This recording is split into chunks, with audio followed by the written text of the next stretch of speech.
피아노 음악.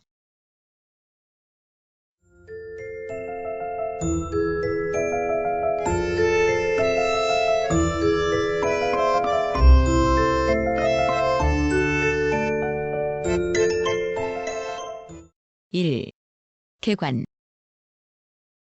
건반이 달린 타현악기.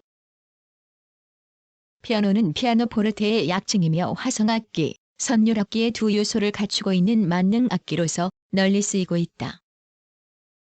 음역은 A에서 C까지의 7과 4분의 1 옥타브이며 88건이 표준이고 평균율로 조율된다. 음량은 풍부하고 여운이 길며 센 음과 약한 음을 마음대로 낼 수 있기 때문에 독주, 합주, 반주 등의 두루 쓰인다. 해머로 현을 때려 소리를 내는 피아노의 원리는 14세기경 동양에서 유럽으로 전해져 쓰인 덜시모나, 프살테리움이 그 근원이 되고 있으나 피아노의 직접적인 선행악기로는 쳔발로와 클라비코드를 들고 있다. 1709년 이탈리아의 크리스토포리가 쳔발로의 보디를 사용하여 피아노의 포르테라고 하는 악기를 만들었는데 이것을 피아노의 발명으로 치고 있다. 이 타현 원리는 오늘날의 기구와 본질적으로는 같은 것이나 이 악기는 J.S. 바흐에게 호평을 받지 못했다고 한다. 18세기 후반에 이르러 독일에서는 해머를 건반의 후단에 부착시킨 별개의 원리에 의한 타현 기구가 만들어지고 1773년에 슈타인과 슈트라이허, 1794년에 프렐메하니크 등에 의하여 완성되었다. 이 기구는 빈에서 완성되어 모차르트, 하이든, 베토벤, 베버 등 주로 빈의 음악가들에게 널리 이용된 데서 빈식, 독일식이라는 명칭이 붙게 되었다. 영국에는 이주해온 독일 사람에 의하여 크리스토포리형의 원리가 전수되고 그 후 보로드우드 등이 이를 개량, 고안하여 1795년 영국식 피아노를 완성시켰다. 1821년 영국에서 피아노 제작 연구를 하던 프랑스인 에라르는 오늘날의 그랜드형 액션을 발명하였으나 일반에게 널리 채용되기 시작한 것은 19세기 후반에 들어서이며 이 무렵부터 빈식은 차차 그 모습을 감추게 되었다. 19세기 전반기에는 펠트 해머, 철골의 채용 등 보디의 급속한 개량이 이루어지고 또 19세기 후반에는 에라르식의 액션도 보급되어 피아노는 한결같은 구조로서 일단 완성되었다. 이후로는 세부적 개량 정도로서 오늘에 이르고 있다.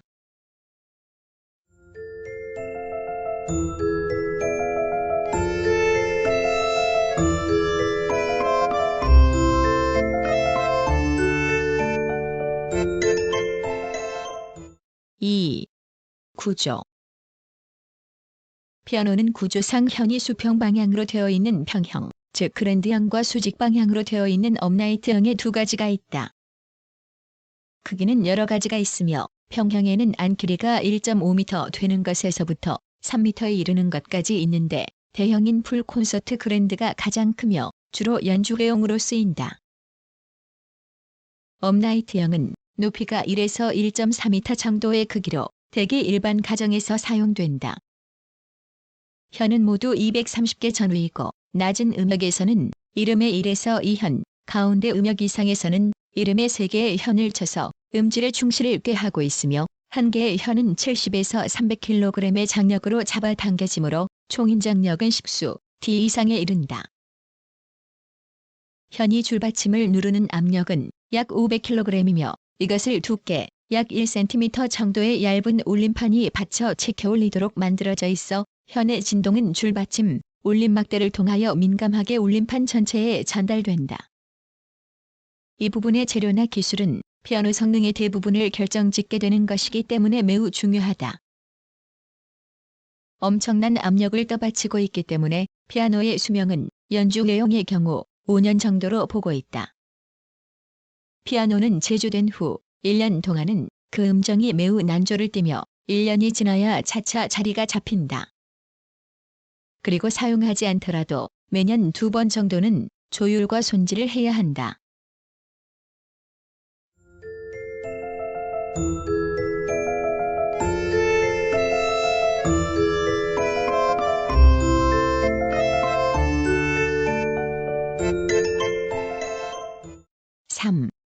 타현기구. 피아노에서 해머는 밀어올리는 레버에 의하여 움직이며 레버는 해머가 현으로부터 3mm 정도까지 접근하면 저절로 떨어진다. 평형 피아노에는 밀어올리는 레버 이외에 또 하나의 레버가 있어 건반이 원위치로 가기 전에 이 밀어올리는 레버가 제자리로 되돌아가는 것을 돕는다. 이러한 동작이 안정되고 빠른 속도로 반복됨으로써 연주를 할 수 있는 것이다. 반면 업라이트형 피아노에는 밀어올리는 레버가 하나밖에 없기 때문에 반복 운동이 불안정하다. 해머 펠트는 표면이 부드럽고 내부로 갈수록 단단하게 감겨 있어 타현의 강도에 따라 각기 다른 음량과 음질을 낼 수 있다. 해머가 다르면 악기의 성능에도 큰 영향을 미친다.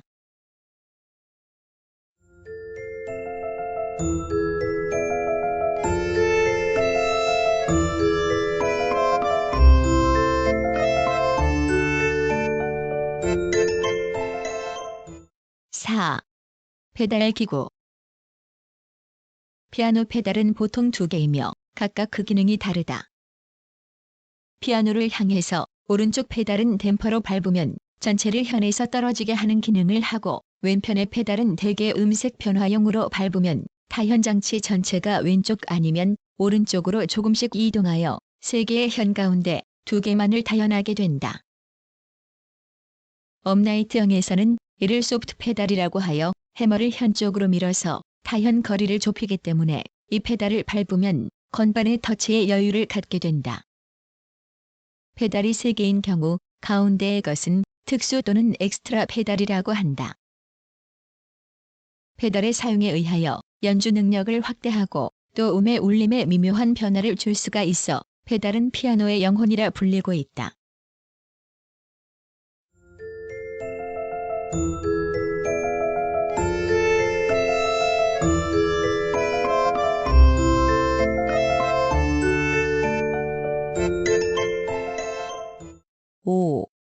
피아노 음악. 피아노는 18세기 초엽 이탈리아에서 발명되었으나 일반적으로 실용화한 것은 1760년대, 즉 J.S. 바흐의 아들과 하이든, 모차르트의 시대 이후의 일이다. 그러나 그 이전의 클라비오 음악도 오늘날에는 피아노로 연주되는 일이 많기 때문에 넓은 의미로는 피아노 음악이라고 할 수 있다. 피아노 음악에는 그 종류별로 보아 핵심이라 할 수 있는 독주곡과 한 대의 피아노로 두 사람이 연주하는 연탄곡, 2대, 세대의 피아노를 위한 음악, 피아노와 관현악을 위한 피아노 협주곡 등이 있다. 6세기에 이르러 건반악기의 음악은 점차 성악으로부터 독립, 건반악기로서의 특색을 살려 독자적인 양식을 만들어가기 시작하였다. 그러나 오르간 및 다른 건반악기와의 구별이 애매하여 특정한 악기를 지정하는 일은 거의 없었다. 16에서 17세기 초엽에는 클라비어 독자적인 음악 양식이 출현하였으며 이에는 장식음과 여러 가지 연주 음형을 발전시킨 영국의 버지너라 파와 즉흥적인 토카타를 많이 작곡한 이탈리아의 프레스코발디 등의 공적이 매우 컸다. 프랑스에서는 샹보니에르가 류트 음악의 양식을 클라브생 양식에 옮겨 우아한 무곡을 연결한 모음곡 형식을 써서 그 후에 클라브생 악파의 기초를 닦았다. 독일에서는 프레스코발디와 클라브생 악파의 영향을 받은 프로베르거가 고전 모음곡의 형식을 확립하였다. 18세기 전반의 클라비오 음악은 프랑스의 쿠프랭과 라모, 독일의 J.S. 바흐, 이탈리아의 도메니코 스카를라티 등이 그 대표적인 음악가들이다.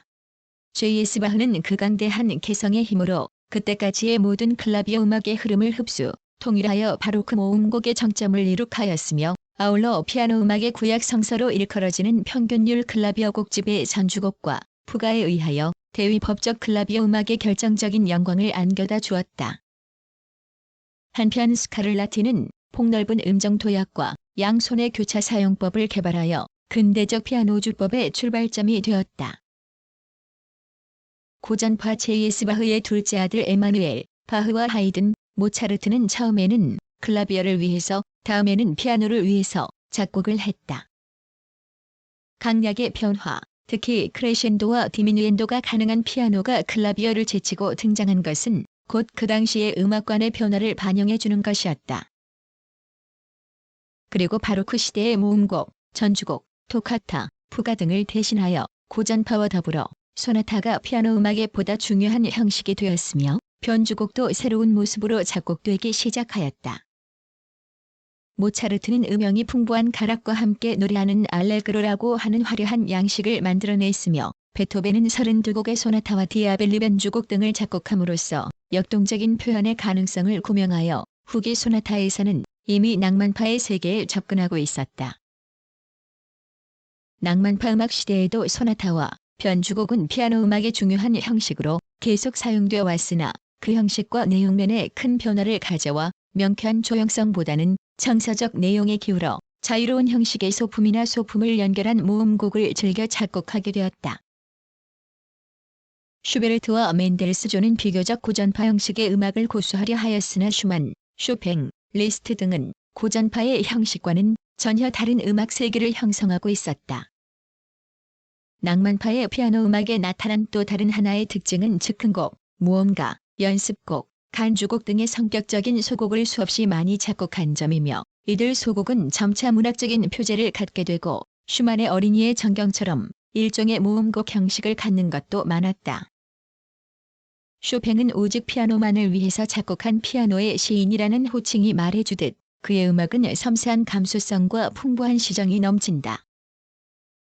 또한 피아노의 거장으로 알려진 리스트는 그의 초인적인 기교와 재능을 발휘하여 여러 편이 어려운 곡을 창작, 피아노 음악의 가능성을 확대시켰으며 오케스트라적 효과를 이루는 데 성공하였다.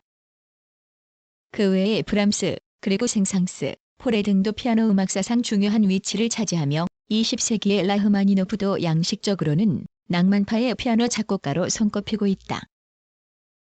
다른 장르와 마찬가지로 피아노 음악에 있어서도 현대 음악으로의 길을 열어준 것은 역시 드뷔시였다.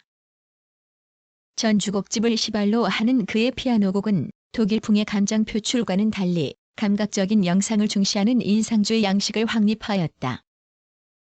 라벨의 곡도 인상주의의 영향을 풍기고 있으나 드뷔시에 비하면 순수한 음의 운동성을 더욱 중시하고 있다. 12악파의 쇤베르크와 베베른도 훌륭한 피아노곡을 작곡했으며 그 외에 버리토크, 프로코피예프, 플랑크, 메시앙 등도 비중이 큰 작곡가였다. 이상의 작곡가들의 작품으로 피아노의 표현 가능성은 현저하게 확대되었으며 따라서 화성이나 가락을 연주하던 전통적 양식 대신 리듬적 측면이 자주 강조되고 피아노를 하나의 타악기로서 사용하는 경우도 많아졌다.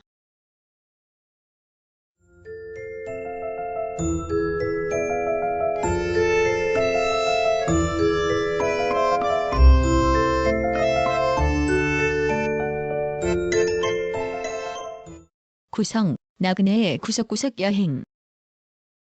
낭독, 글 읽어주는 고지혜. 들어주셔서 고맙습니다.